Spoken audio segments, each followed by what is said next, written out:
A prediction so logical, so entirely plausible, you'll be feeling more positive by the time you finish reading this post.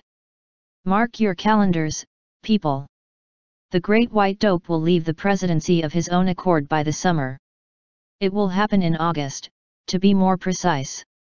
On August 18th, if you need to send out invitations for the resignation party. You think you've got a headache, hair hopeless? We've been racked with a national migraine for months. Why am I so sure about this bold, yet infinitely plausible prediction? 2 reasons. 1. I'm a New Yorker. I've lived on the same avenue as Donald Trump for about the same number of years, but downtown where the landscape is a truer blue. For decades, I've watched this sleaze monkey operate, noted the many twisted expressions of his delusional self-importance, catalogued his rich history of lying, cheating, and exploiting the less fortunate and, like all New Yorkers, as noted in this post, I've learned to deeply dislike and vigilantly avoid this bloated ass clown like he's hiding the Black Plague under his toupee. Second reason, and I apologize for this in advance, Donald and I share the same birthday. June 14th, Flag Day.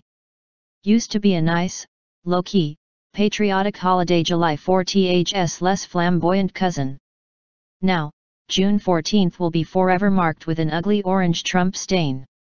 That said, the shared birth date does gives me a kind of extrasensory, astrological insight into the workings of the man's maleficent mind and Jinnah Mao's ego, which I've written about here. So you see, I know him. I know him really well.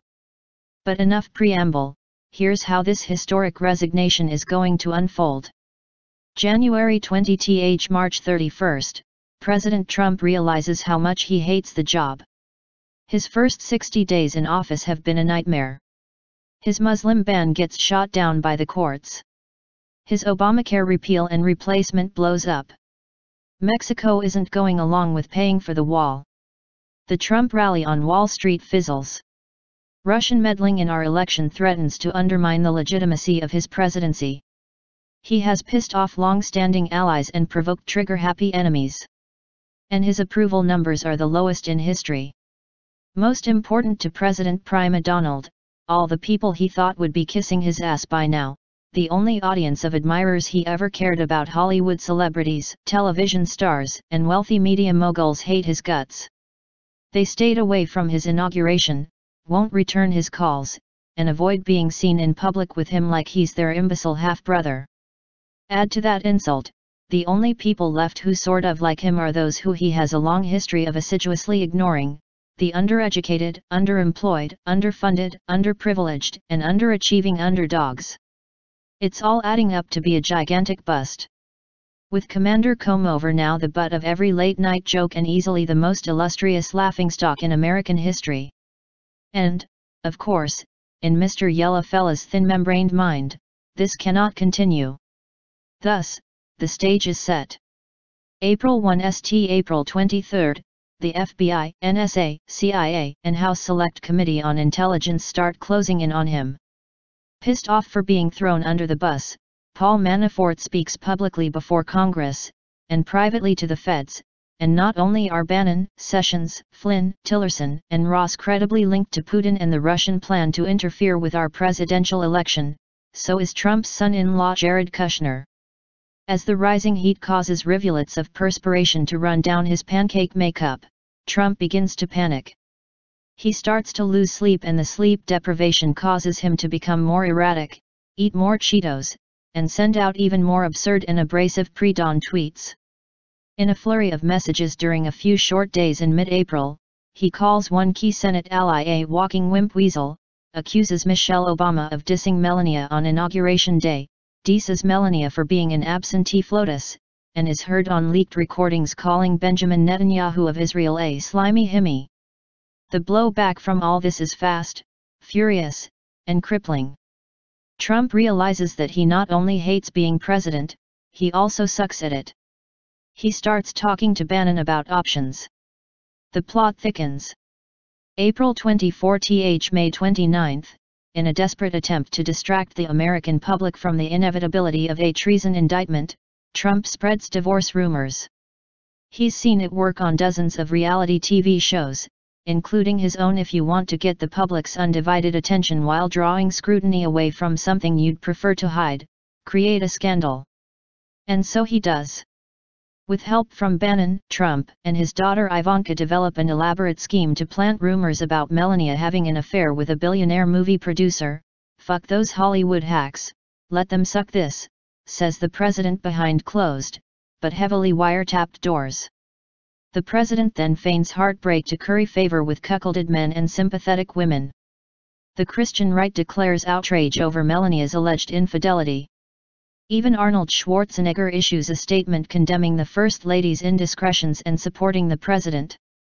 By Memorial Day, a tearful President Trump says that he sadly must begin divorce proceedings against Melania, that the court case will likely last all summer, and that it will certainly be as riveting as O.J.'s, with even higher ratings, so no one should leave their TV sets until autumn.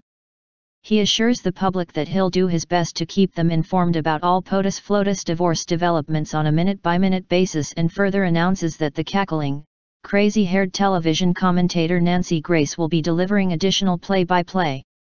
The nation is voyeuristically focused on his marital soap opera and quickly forgets about the Russians in its own backyard. Trump thinks his devious plan is working. Until May 30th. June 14th, Putin releases the infamous golden shower video. Any goodwill that Trump has garnered playing the aggrieved husband goes out the window when the Russians decide his presidency is quickly unraveling, his usefulness is coming to an end, and the smartest option is to hasten his demise.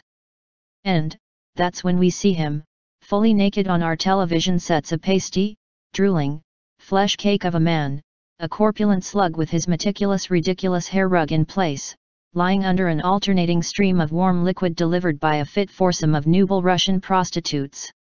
If there is any doubt this is our very own pre-president receiving a Slavic sun shower, those doubts are erased when he looks up at the lithe ladies and announces, "I'm going to make all of you winners in my Miss Universe pageant, would you like that?" Trump's Flag Day birthday present is a $6 billion counter-divorce action from a vindicated Melania. And the vice closes tighter. June 15th. July 20th, if you can't distract the people with a sex scandal and a messy divorce played out on the national stage, scare the shit out of them by declaring a state of emergency and martial law. If you thought Bannon was diabolical in the administration's first 100 days, wait till you see what he cooks up by midsummer with the president's blessing. Things are going so badly for Trumpty Dumpty at this point, impeachment is looking like a mild slap on the wrist.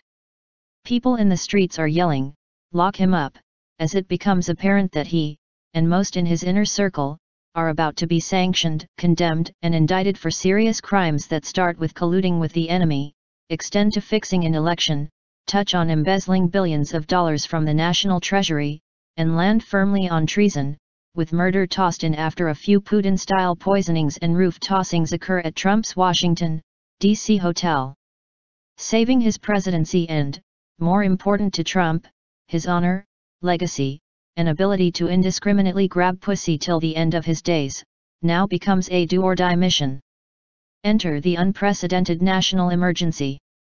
This isn't some quaint, Cheney-created, color-coded threat level. We're talking about alien invasion. You think that's preposterous, right? That now I'm just being comical and absurd? Really?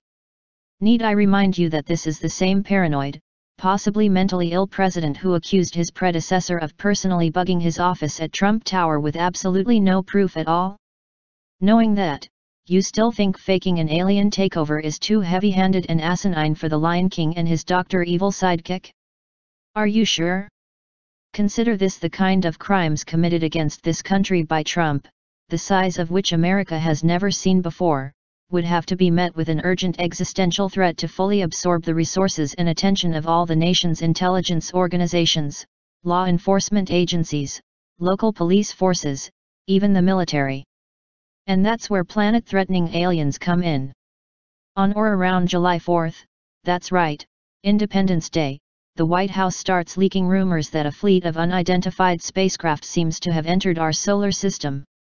Despite denials from NASA, Russia's Roscosmos, and space agencies and astronomical observatories around the world, the Trump administration insists that there is a potential extraterrestrial invasion underway. All eyes, worldwide, turn slowly from their television sets, iPhones, and Instagram accounts to the heavens. Trump tweets on July 10. Just saw intel no one else allowed to see UFOs headed directly for Earth's orbit. No hoax, not fake news. For real. Trust me. On July 12, he tweets. Spacemen, and women, almost here. Good thing I have nukes ready. Keep eyes skyward, don't look at what I'm doing down here. On July 15, as panic fills the streets of every city in America and most of the world, he ramps up the fear. Just told Mad Dog Mattis to position intercontinental missiles. If ET lands here we'll nuke 'em. Good thing you didn't imprison me now, right? Suddenly, no one is thinking about Trump's long list of heinous crimes not with the Klingons at our orbital doorstep. And that's the moment when the venom-spitting Steve Bannon instructs Herr Fuhrer to deploy the ultimate presidential weapon, martial law. July 21 St. July 28, just when you think you're out of the woods and home free, having pulled the ultimate scam on an entire nation, you're rammed up the ass by an old sailor who's been waiting patiently to even the score. With martial law in place, and the imminent arrival of hive-minded bloboids with death rays sending paroxysms of terror across the nation, Trump and company are feeling quite smug in the Oval Office while issuing countless executive orders needed to protect the country during this time of exceptional crisis, simultaneously tightening their iron chokehold on American democracy.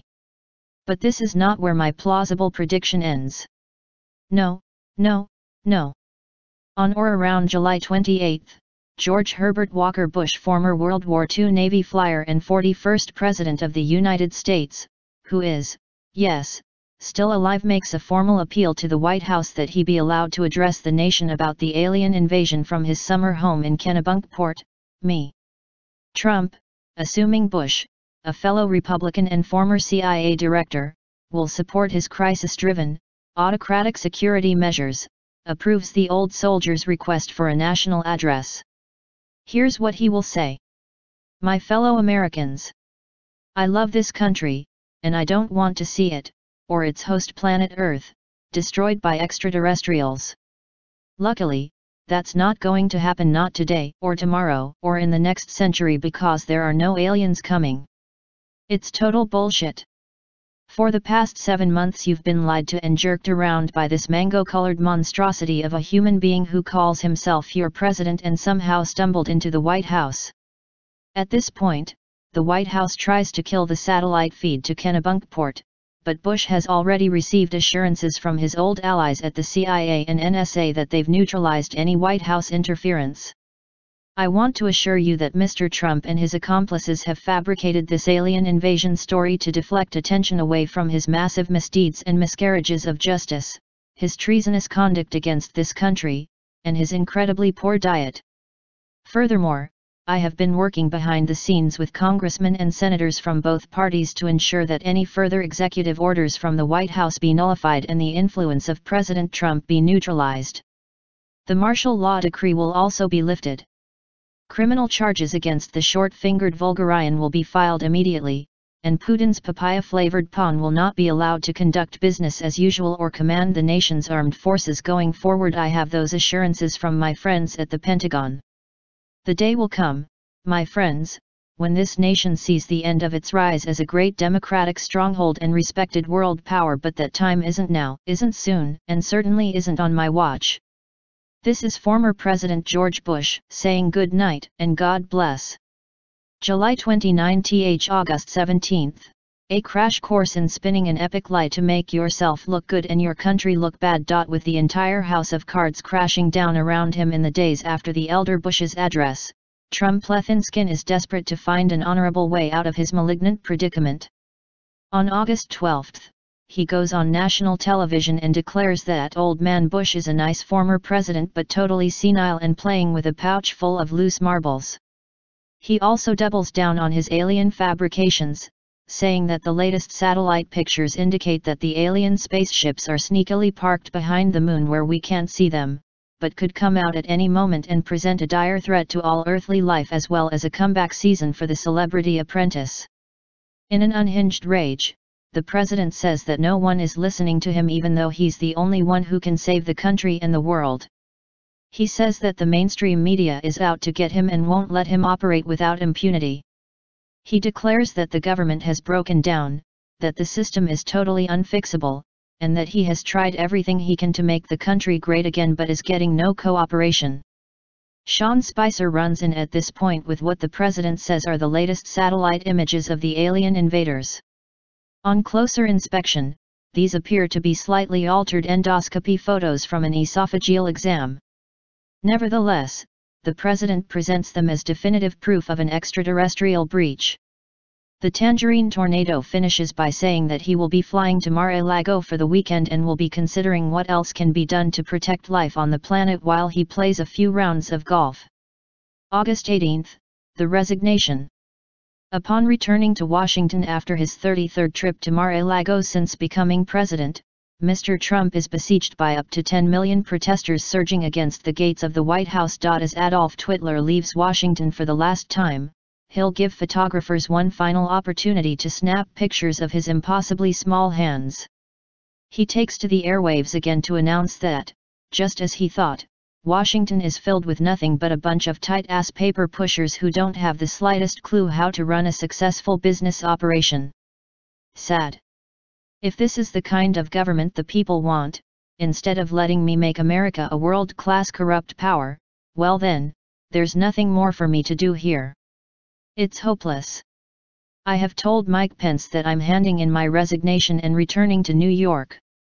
The president continues, saying, if anyone wants to know what I'll be doing going forward, I'm excited to announce that I'll be working with Steve Bannon, Roger Ailes, and some very good people, great people in the non-fake press world to create a really incredible new TV network that we'll be calling Trump International Media or TIM. But not Tiny Tim. This is going to be huge. I'm inviting my friends in show business to send me proposals now as we'd like to have some great shows on the air for the new fall season. Thank you America and God bless me. As the president stands to leave the Oval Office, he is arrested by FBI agents and taken to an undisclosed location along with 15 other senior White House officials, including a barefoot Kellyanne Conway who is asked not to put her smelly feet up on the metal benches of the federal paddy wagon. Another of those taken into custody, suspected Russian cyborg Stephen Miller, explodes upon being lifted into an armored FBI transport van. 2 agents are severely injured after being hit by shrapnel from Miller's splintered titanium body, but survive. And the country is ultimately saved. God bless America.